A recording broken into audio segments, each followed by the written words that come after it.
સંધાન all Gujarat integrated classroom સેટેલાઇટના માધ્યમથી જોડતી કડી એટલે સંધાન. નમસ્તે, આપ સર્વેનું સંધાનના ગણિત વ્યાખ્યાનમાં સ્વાગત છે. આજનો આપણો ટૉપિક છે કર્વેચર અને આર્ક લેન્થ, જે ગણિત વિષયનો ખૂબ જ સરળ અને ઇન્ટરેસ્ટિંગ ટૉપિક છે. અને આજે હું પ્રસ્તુત કરવા જઈ છું દક્ષા દિવાન, જે વાત કરીશું ફર્સ્ટ આર્ક લેન્થ પર, અને પછી આપણે કર્વેચર વિશે ડિટેલમાં વાત કરીશું. તો શરૂઆત કરીએ આર્ક લેન્થ અને કર્વેચરથી. આજે આપણે કવર કરીશું arc length and curvature topic with the following objects. First, we will find the arc length of the space curve. Second, use the arc length parameter to describe a plane curve and space curve. Find the curvature of a curve at a point on the curve.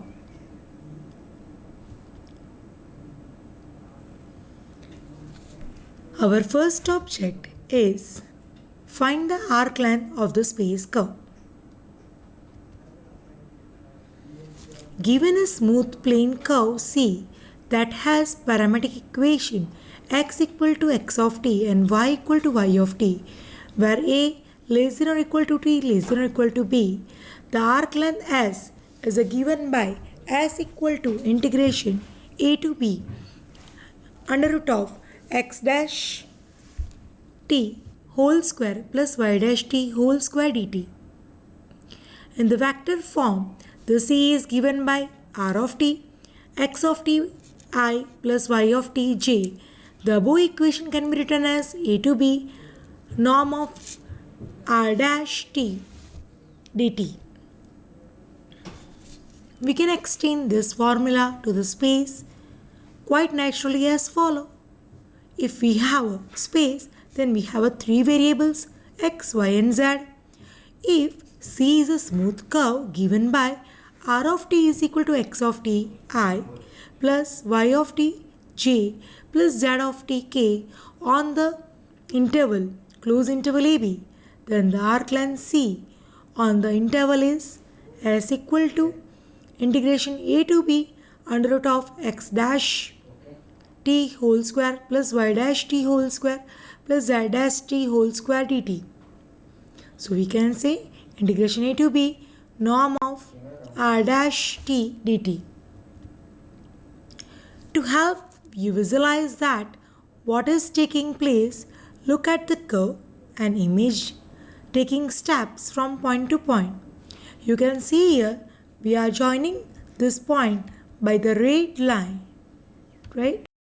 So here we have this path and this complete our arc length. So now let the point get closer and closer together. Sum up them. We have this diagram. Plane curve length. We define the length of the curve plane with this parameter. We already see this x equal to f of t and y equal to g of t as a limit of the length of inscribed polygons. So we have this type of the formula. If f dash and g dash are the continuous functions, then we arrive the following formula: all equal to integration a to b under root of f dash square plus g dash square dt. So integration a to b under root of dx by dt whole square plus dy by dt whole square dt. Here for the three variables, if you have a x as a function of t, so x equal to f of t, y equal to g of t, z equal to h of t. Suppose we have a curve given in this vector equation that r of t equal to f of t, g of t, h of t. So we suppose x, y, z is equal to this function, and this is called the parametric equation, where we have the derivative of f, g and h. So f dash, g dash and h dash are continuous. If the curve is travel exactly once as a t increase e to b, then it can be shown that its length is L equal to integration a to b under root of f dash t whole square plus g dash t whole square plus h dash t whole square dt.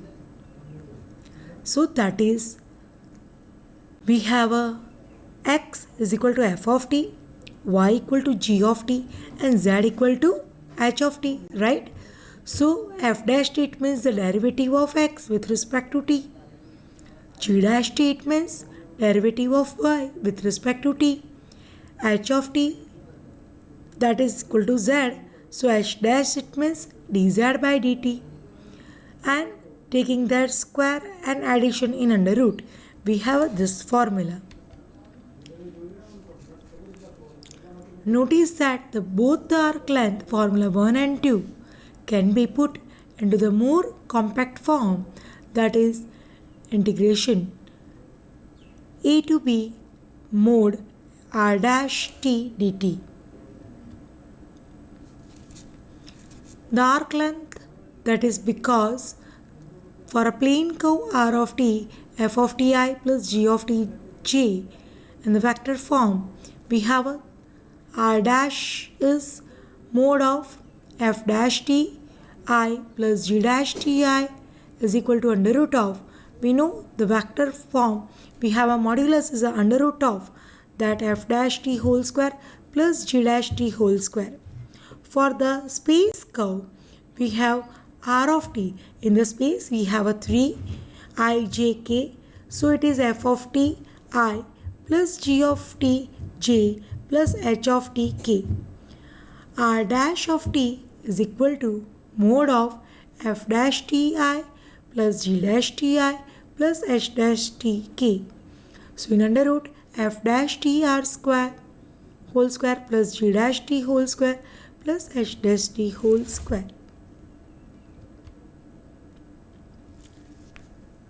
We can understand this formula by examples.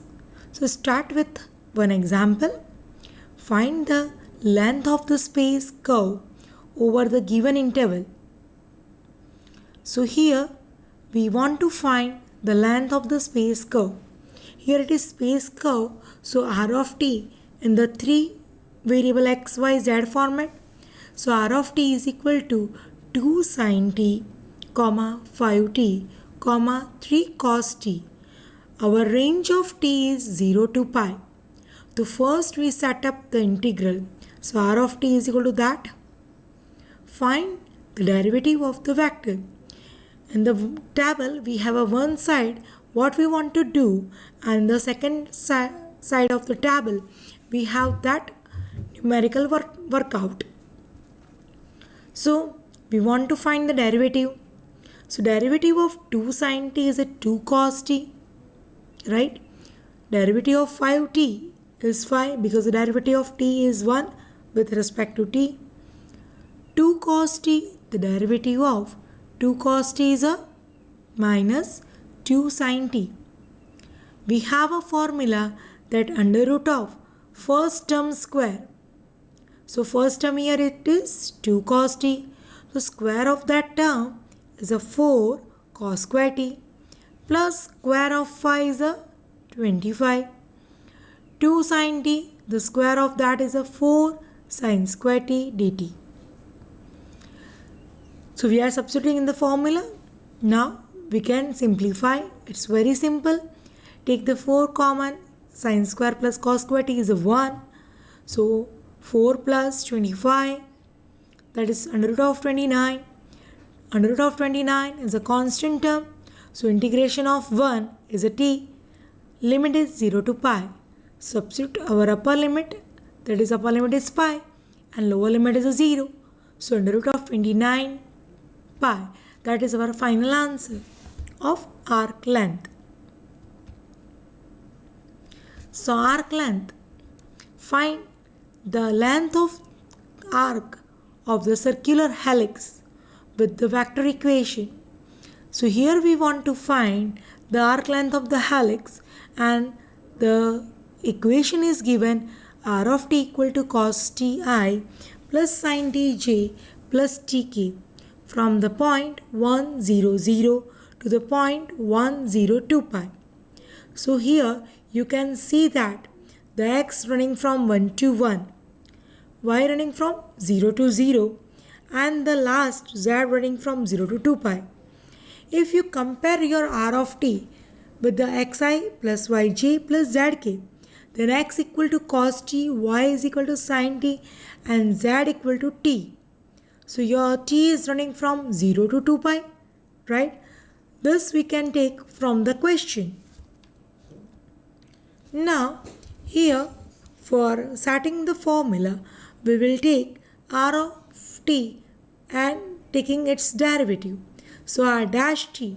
So in that r dash t, derivative of cos is a minus sin t. Derivative of sin t is a cos t. Derivative of t is a 1.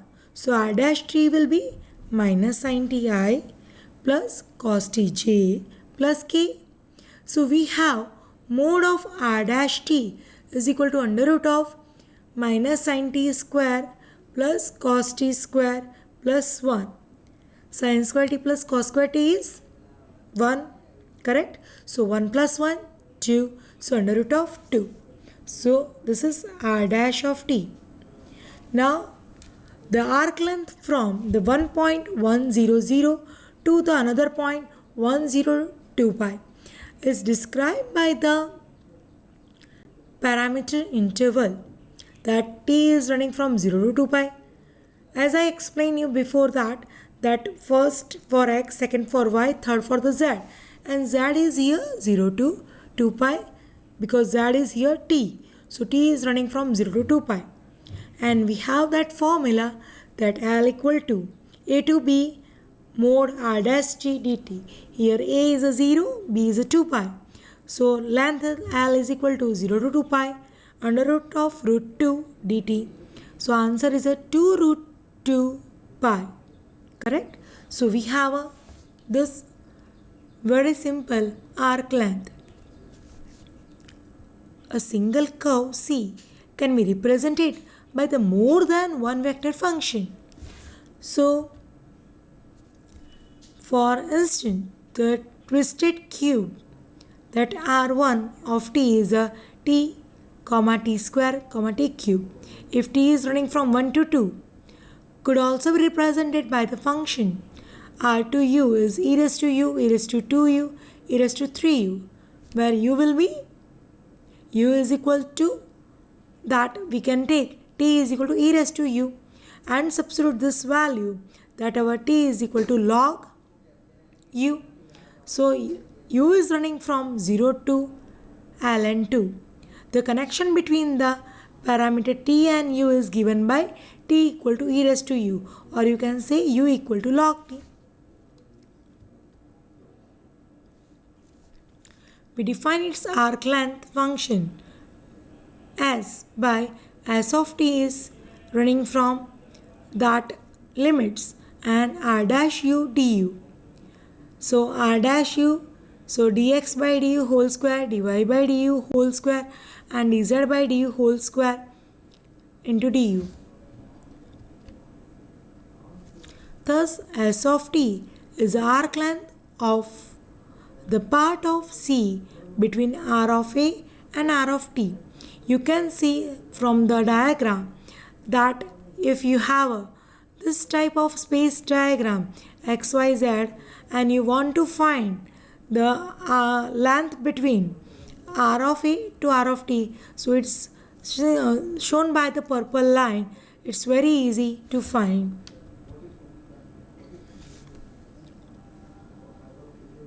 Arc length function.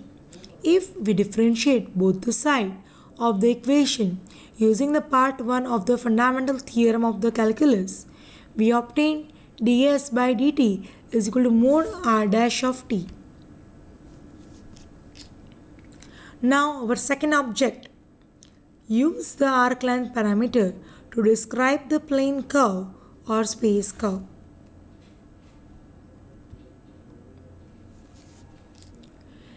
It is often useful to parameterization a curve with respect to arc length. This is because arc length arises naturally from the shape of the curve and does not depend on particular coordinate system. So it depends on the shape of the curve, right? So we can use a parameterization here. Parameterization, if a curve r of t is already given in the term of parameter t and s of t is the arc length function is given by equation, then we may be able to solve for the t as a function of s. So t is equal to s t of s. Then the curve can be reparametrized in the term of s by substituting for t. So r equal to r of t of s. If c is a smooth curve given by r of t is equal to x of ti plus y of tj plus z of tk on the interval closed interval ab, then the arc length of c on the interval closed interval ab with a less than or equal to t less than b is c is equal to s of t, which is s equal to a to t norm of r dash u du. So we know norm of is under root of x dash u whole square plus y dash u whole square plus z dash u whole square du. The arc length s is called the arc length parameter. Here we take the another example. Consider the curve represented by the vector valued function r of t equal to 4 sin t minus t cos t, 4 cos t plus t